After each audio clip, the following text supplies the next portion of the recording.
जय हो धर्मराज जी की। अगर आप मकर संक्रांति के दिन धर्मराज की कहानी सुनने का नियम ले रहे हैं तो आपको धर्मराज की कहानी के साथ इन सभी कहानियों को ज़रूर सुनना चाहिए। तभी धर्मराज की कहानी सुनने का संपूर्ण फल आपको प्राप्त हो सकता है।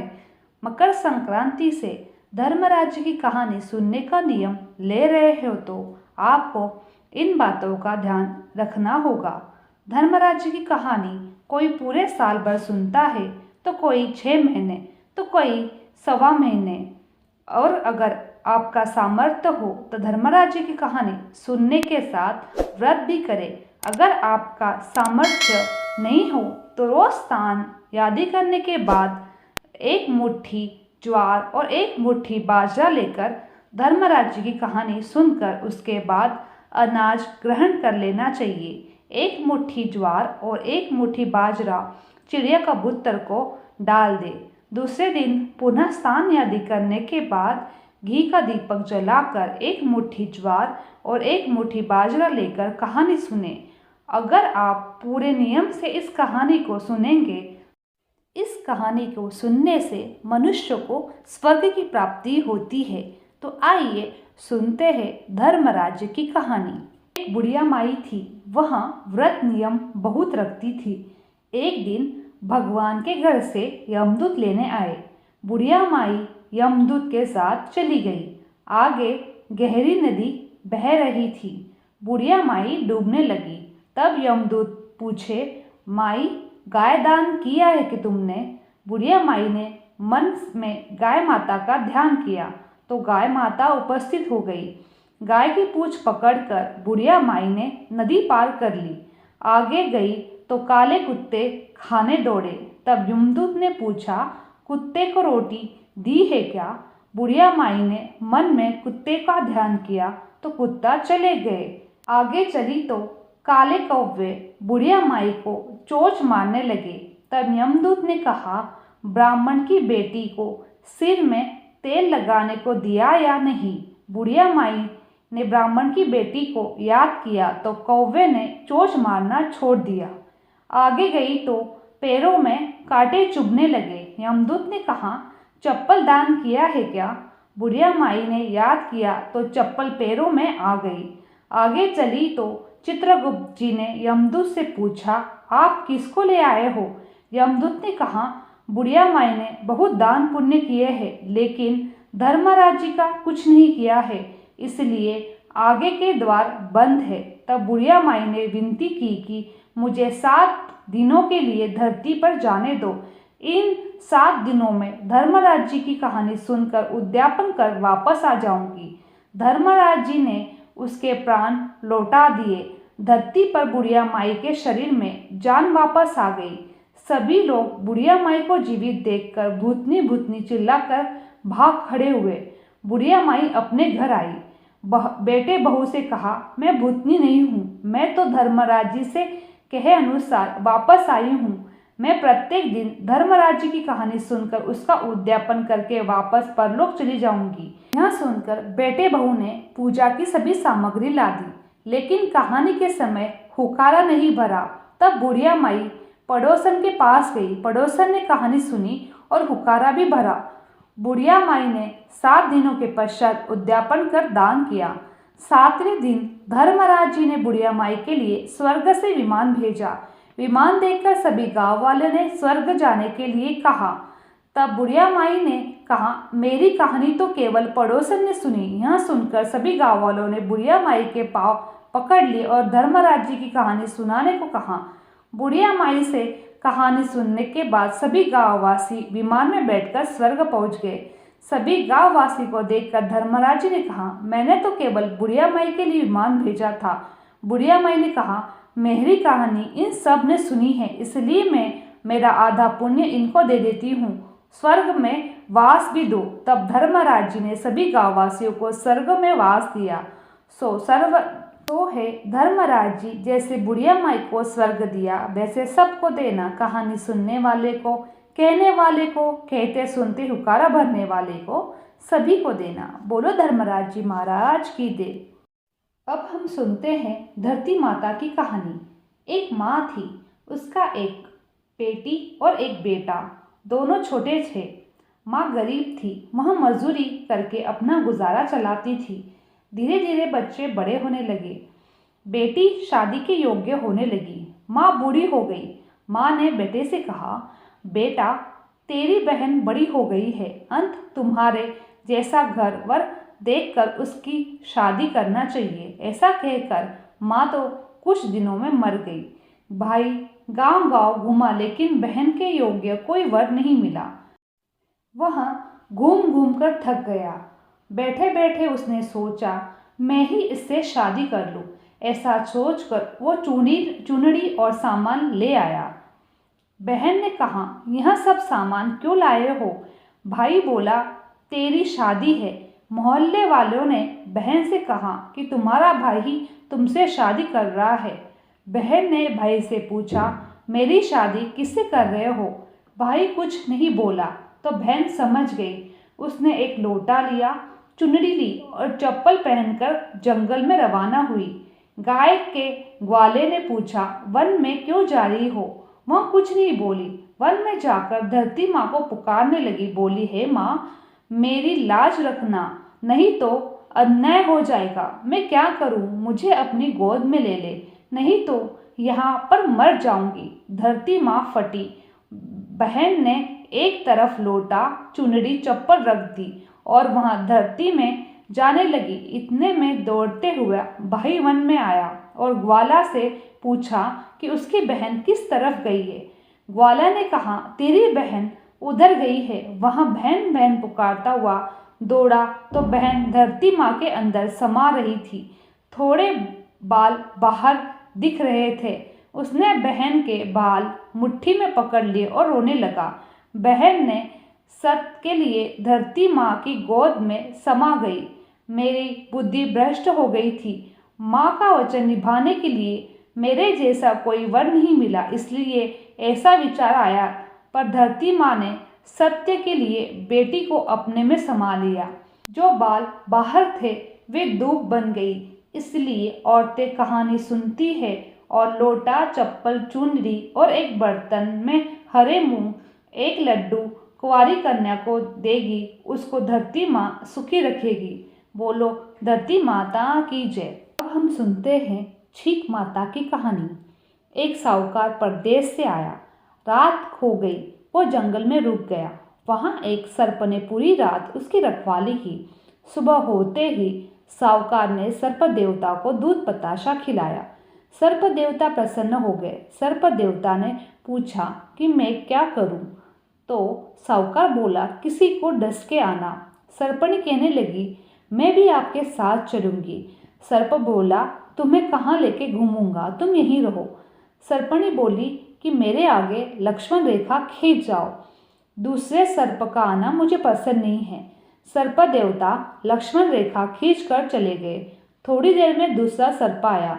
सर्पणी उप से हंसी मजाक करने लगी। सर्प देवता आने का समय होते ही वह भीतर जाकर सो गई। यह सब साहूकार ने देखा। उसे गुस्सा आया। उसने जाकर सर्पणी को 7 बार चिमटी से मारा। सर्प आया तो सर्पणी शिकायत करने लगी, आपने तो साहूकार की रक्षा की और उसने मुझे चिमटिया से मारा। सर्प ने कहा, कुछ तो कारण होगा। पता करने हेतु सर्प पानी के घड़े के पीछे छुप गया। साहूकार परिंदे से लोटा भरकर जाने लगा तो छींक आ गई। साहूकारनी बोली, छींक आ गई, बैठ जाओ। ऐसे 3 बार हो गया तो साहूकार झुंझला कर बोला, रात को सर्पण की लीला देखी। यहाँ घर पर तुम्हारी बातें, औरतों को कितनी बातें आती। ऐसा कहकर वो साहूकारनी को रात वाली बातें सुनाने लगा। सर्प देवता ने मेरी सारी बात सुन ली तो वह प्रसन्न हो उठे। सर्पणी का नाटक देखा तो गुस्सा आया। मैंने उसे 7 बार चिमटी से मारा।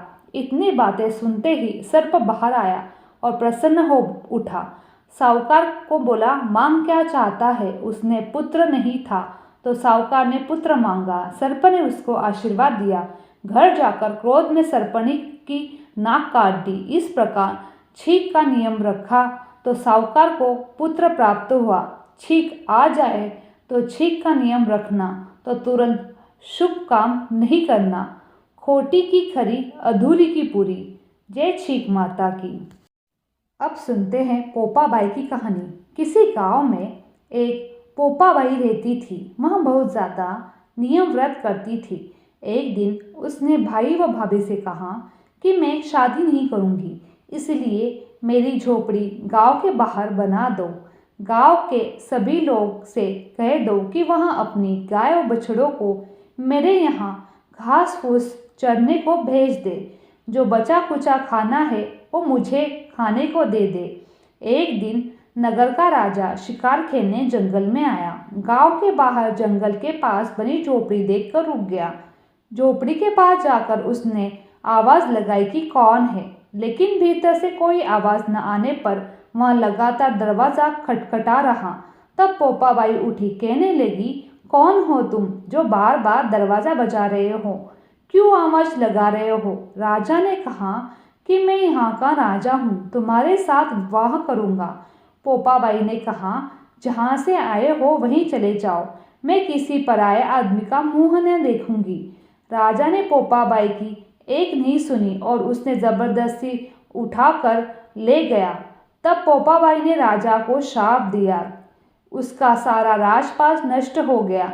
महल में आने पर राजा की रानी ने सारी बात सुनकर राजा से अनुरोध किया कि इसे वहीं वापिस छोड़ आओ। राजा जब पोपाबाई को वापिस झोपड़ी में छोड़ने जाने लगा तो रास्ते में पाप की नदी आई, जिसमें वह डूब गया। पोपाबाई धर्मराज जी के यहाँ पहुँची और धर्मराज जी ने उन्हें स्वर्ग का राज दिया। एक बार एक सेठ सेठानी मृत्यु लोक से स्वर्ग लोक आए तो उसके द्वार बंद देखकर वह धर्मराज जी से द्वार खोलने का आग्रह करने लगे। धर्मराज जी कहने लगे कि इस द्वार पर पोपाबाई का राज है। इस पर सेठ सेठानी कहने लगी कि हम पोपाबाई को नहीं जानते। धर्मराज जी ने उन दोनों की बात सुनकर कहते हैं कि तुम दोनों 7 दिन तक मृत्यु लोक में रहो। 8 खोपरा से राई भरकर 5 कपड़े ऊपर बांधकर कहानी सुनकर उद्यापन करना और कहना कि राज है पोपाबाई लेखी लेगी राई का। सारे बोलो पोपाबाई की जय। तुलसी माता की कहानी। एक बुढ़िया माई तुलसी को सींचती और कहती है, तुलसी माता सत की दाता, मेरा बिरला सींचती हूँ, मुझे बहू दे, पीताम्बर की धोती दे, मीठा मीठा घास दे, पैकुंठ में बाँस दे, चटक की चाल दे, पटक की मौत दे, चंदन का काट दे, रानी सा राज दे, दाल भात का भोजन दे, 11 की मौत दे, कृष्ण जी का कांदा दे। तब तुलसी माता यह सुनकर सूखने लगी तो भगवान ने पूछा, है तुलसी तुम क्यों सूख रही हो? तुलसी माता ने कहा, एक बुढ़िया रोज आती है और यही बात कह जाती है। मैं सब बात तो पूरा कर दूंगी, लेकिन कृष्ण जी का कांदा कैसे दूंगी?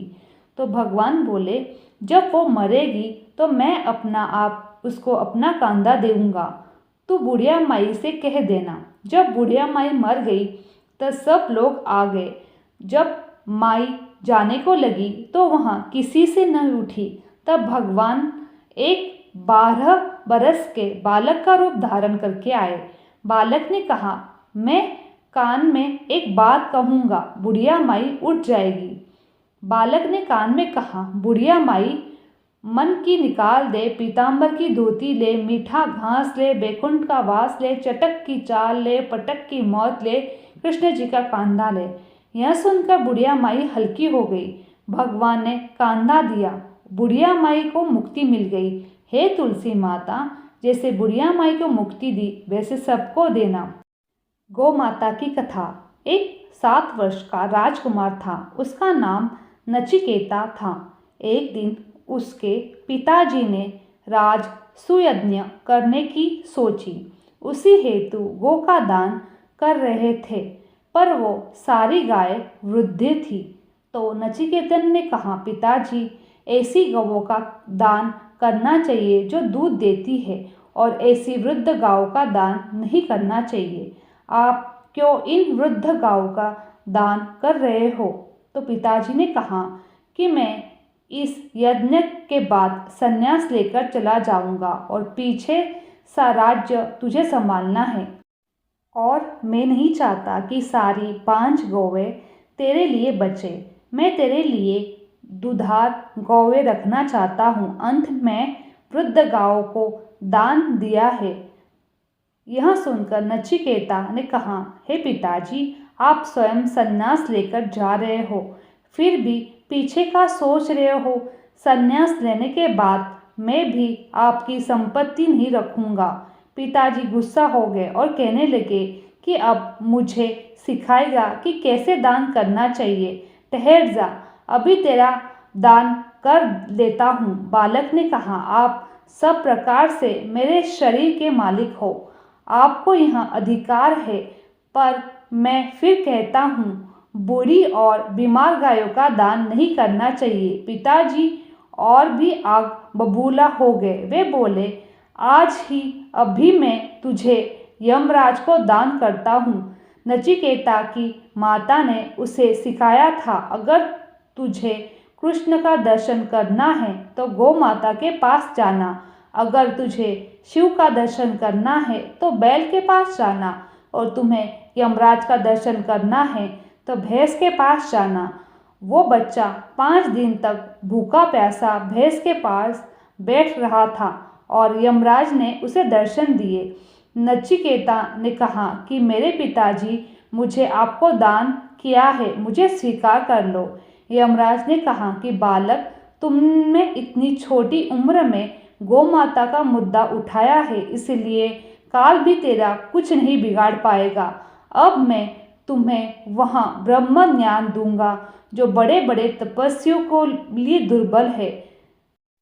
अगर आप रोगी है तो गौ माता आपके लिए वैद्य है, अगर आप भक्त है तो गौ माता आपके लिए भगवान है, अगर आप शिष्य है तो गौ माता आपके लिए गुरु है।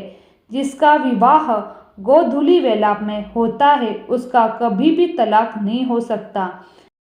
कलयुग में राम जी से कोई खतरा नहीं है, कलयुग को कृष्ण से भी खतरा नहीं है, कलयुग को खतरा है सिर्फ गौ माता से, इसीलिए गौ माता को बचाओ। कलयुग अपने आप भाग जाएगा। जय गौ माता, जय गोपाल, जय सीताराम। अब सुनते हैं सूर्यदेव की कहानी। प्राचीन काल की बात है, एक बुढ़िया माही थी जो नियमित तौर पर रविवार के दिन सूर्यदेव से पूर्व उठकर नित्य कर्मों से निवृत्त होकर अपने आंगन को गोबर से लिपती थी, जिससे वह स्वच्छ हो सकती थी। इसके बाद वह सूर्यदेव की पूजा अर्चना करती थी, साथ ही रविवार की व्रत कथा भी सुनती थी। इस दिन वो एक समय भोजन करती थी, उससे पहले सूर्यदेव को भोग भी लगाती थी। सूर्यदेव उस बुढ़िया से बेहद प्रसन्न थे। यही कारण था कि उसे किसी भी तरह का कष्ट नहीं था। वो धन धान्य से परिपूर्ण थी। जब उसकी पड़ोसन ने देखा कि वह बहुत सुखी है तो वो उससे जलने लगी। बुढ़िया के घर गाय नहीं थी, इसीलिए वो अपने पड़ोसन के आंगन से गोबर लाती थी, क्योंकि उसके यहाँ गाय बंधी रहती थी। पड़ोसन ने बुढ़िया को परेशान करने के लिए कुछ सोचकर गाय को घर के अंदर बांध लिया। अगले रविवार को बुढ़िया को आंगन लिपने के लिए गोबर नहीं मिला, इसी के चलते उसने सूर्यदेव को भोग नहीं लगाया, साथ ही खुद भी भोजन नहीं किया। वो पूरे दिन भूखी प्यासी रही, फिर सो गई। अगले दिन जब वो सोकर उठी तो उसने देखा कि उसके आंगन में एक सुंदर गाय और बछड़ा था। बुढ़िया गाय को देखकर हैरान हो गई। उसने गाय को चारा खिलाया। वहीं उसकी पड़ोसन बुढ़िया के आंगन में बंधी सुंदर गाय और बछड़े को देखकर ज़्यादा जलने लगी, तो वह उससे और अधिक जलने लगी। पड़ोसन ने उसकी गाय के पास सोने का गोबर पड़ा देखा, तो उसने गोबर को वहां से उठाकर अपनी गाय के गोबर के पास रख दिया। सोने के गोबर से पड़ोसन कुछ ही दिन में धनवान हो गई। ये कई दिन तक चलता रहा। कई दिनों तक बुढ़िया को सोने के गोबर के बारे में कुछ नहीं पता था। ऐसे में बुढ़िया पहले की तरह सूर्यदेव का व्रत करती थी, साथ ही कथा भी सुनती थी। इसके बाद सूर्यदेव को पड़ोसन की चालाकी का पता चला, तब उन्होंने तेज आंधी चला दी। तेज आंधी को देखकर बुढ़िया ने अपनी गाय को अंदर बांध लिया। अगले दिन जब बुढ़िया उठी तो उसने सोने का गोबर देखा। तब वह बेहद आश्चर्य हुआ। तब से लेकर आगे तक उसने गाय को घर के अंदर बांध लिया। कुछ ही दिनों में बुढ़िया बहुत धनी हो गई। बुढ़िया की सुखी धनी स्थिति देख पड़ोसन जलने लगी। पड़ोसन ने उसने अपने पति को समझा बुझाकर उसके नगर के राजा को पास भेजा। जब राजा ने उस सुंदर गाय को देखा तो वह बहुत खुश हुआ। सोने के गोबर को देखकर उसकी खुशी का ठिकाना न रहा। उसे नगर के राजा के पास भेज दिया। सुंदर गाय के गोबर को देखकर राजा बहुत खुश हुआ। सुबह जब राजा ने सोने के गोबर देखा तो उसे आश्चर्य का ठिकाना नहीं रहा। बड़ी बुढ़िया भूखी प्यासे रहकर सूर्यदेव भगवान से प्रार्थना कर रही थी। सूर्यदेव को उस करुणा पर दया आ गई। उसी रात सूर्यदेव ने राजा के सपने में आए और कहने लगे, हे राजन, बुढ़िया की गाय व बछड़ा उसे वापस दे दो। अगर ऐसा नहीं किया तो तुम परेशानी में आ जाओगे। सूर्यदेव के सपने में राजा को पूरी तरह डर गया। इसके बाद राजा ने बुढ़िया को गाय और बछड़ा लौटा दिया। राजा ने बुढ़िया को ढेर सारा धन दिया और क्षमा मांगी। वहीं राजा ने पड़ोसन और उसके पति को सजा दी। इसके बाद राजा ने पूरे राज्य में घोषणा करवा दी कि रविवार को हर कोई व्रत रखे। सूर्यदेव का व्रत करने से व्यक्ति धन धान्य से परिपूर्ण हो जाता है, साथ ही घर में खुशहाली भी आती है।